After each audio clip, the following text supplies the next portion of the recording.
It is Tuesday, September 1st, 2020, and this is an update on the status of the Three Gorges Dam and the happenings around China. We have 4 pieces of information to cover today, including 3 missing after torrential rains hit southwest China. Also, courtesy of World Magazine, a food crisis in China. Next, courtesy of the South China Morning Post, crops at risk as southern China battles worst locust infestation in decades. We also have some new photos and some new footage. Let's hop into it.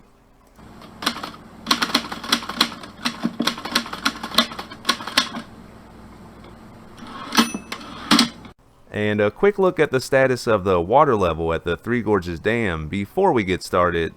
The current water level at the Three Gorges Dam is 159.18 meters. That's down from yesterday's 160.14 meters. The current outflow is noted at 31,400 cubic meters per second.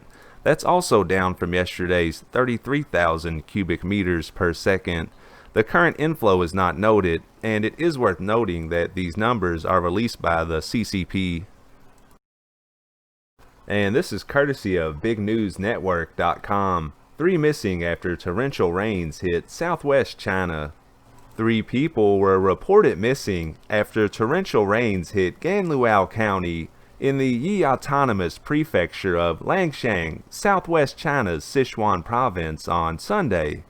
The Provincial Flood Control and Drought Relief Headquarters said Monday. From Sunday evening to Monday, strong downpours ravaged eastern and northern parts of Liangshan Prefecture, leaving 3 people missing and a bridge of the Chengdu-Kunming Railway destroyed. A total of 796 people were evacuated. And this comes courtesy of world.wng.org, a food crisis in China. Outside the popular Hunan chain Chuyuan Fried Beef in Changsha, restaurant owners set up 2 scales and asked patrons to weigh themselves before entering. As news spread of the restaurant's gimmick online, Chinese citizens accused the chain of fat shaming. Several indicators reveal the looming problem facing China. In recent months, heavy flooding has inundated large areas of southern China and caused the 3,900-mile-long Yangtze River and its tributaries to rise to dangerous levels. While heavy rains are typical in the summer, this year's rainfall has exceeded the norm, causing the worst flooding at the Yangtze in 4 decades.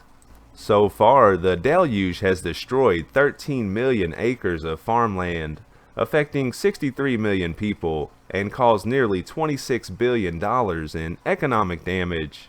The Yangtze River Basin accounts for 70% of the country's rice production, and the Chinese brokerage firm Sichuan Hongyang estimated the floods could cause the country to lose 5% of its rice production compared to last year. Yet the total damage could be much worse, as heavy rainfall is expected to continue. The flooding is also affecting vital crops such as grain. Food prices have increased by 10% compared to a year ago, with the price of corn up 20% and the price of soybeans up 30% year on year. Corn feeds China's growing pig population, which is recovering from the African swine flu, a fatal disease that killed 40% of the country's pig population last year. The floods have also spawned dozens of new cases of the disease, which is fatal for pigs.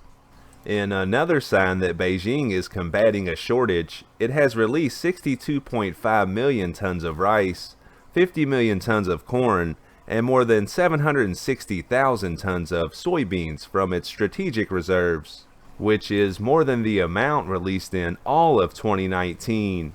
China has also turned to importing large amounts of crops. In the first 6 months of 2020, it imported 74 million tons of grain, up 22% from a year ago. In Henan province, which accounts for 10% of China's grain, farmers are hoarding their wheat as they expect the price to rise due to low supply, according to the South China Morning Post.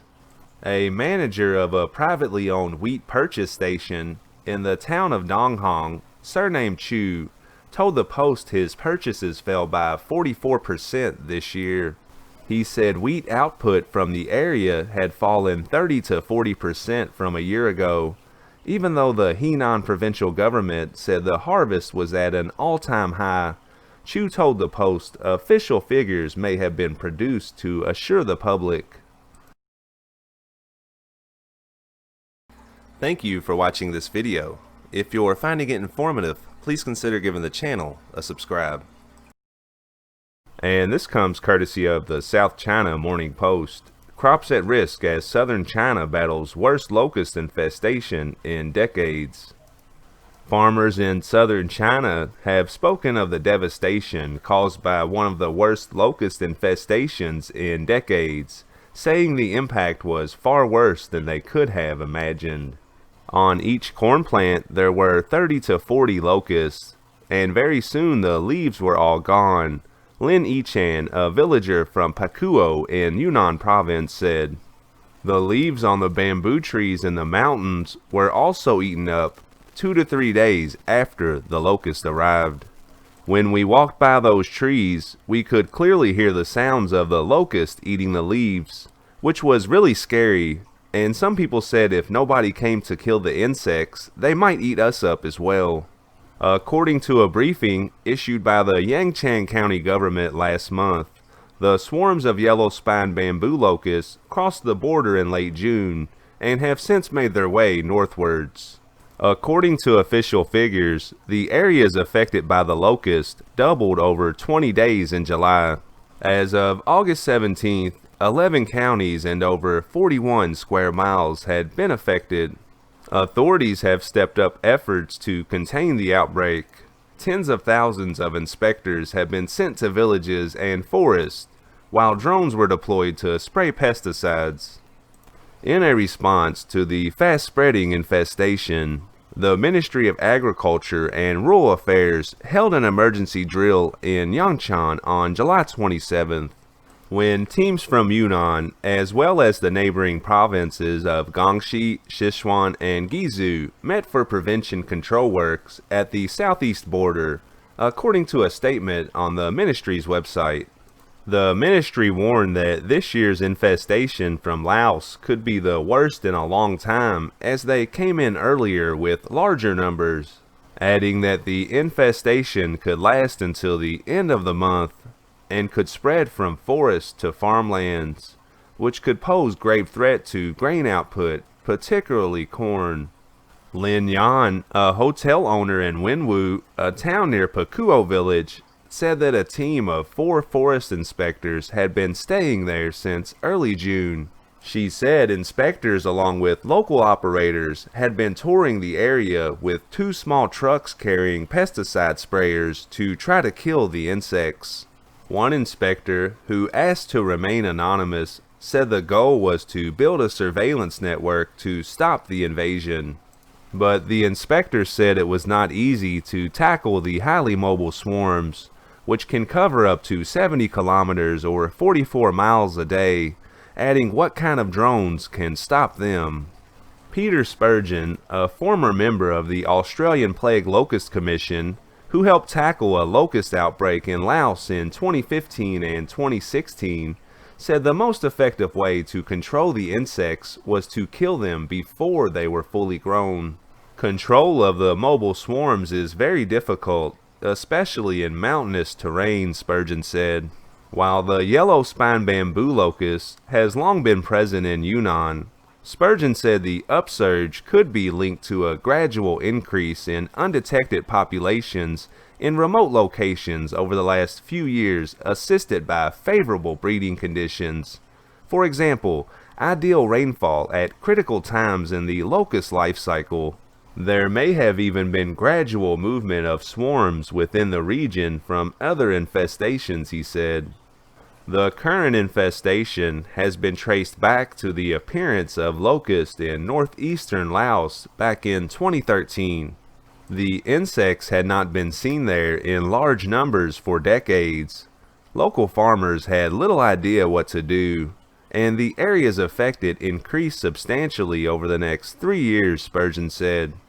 According to the Venetian Times, locust outbreaks were reported in 140 places in the country in 2014, but in 2015 they had been recorded in more than 500 locations. By 2019, 9 provinces in Laos had reported locust outbreaks, with corn and rice crops being the worst affected.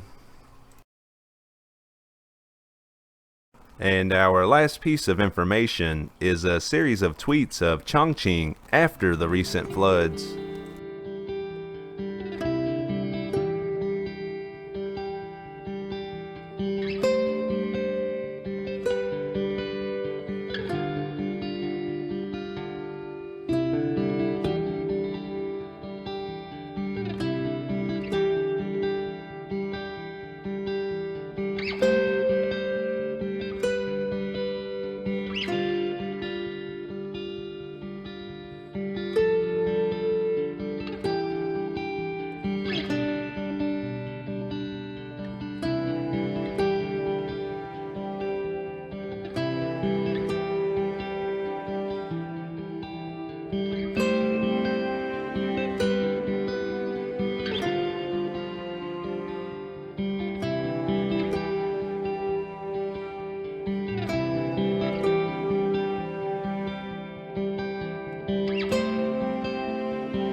And I think that's a good place to wrap up today's video. I hope that you found it informative, and check back soon for more content.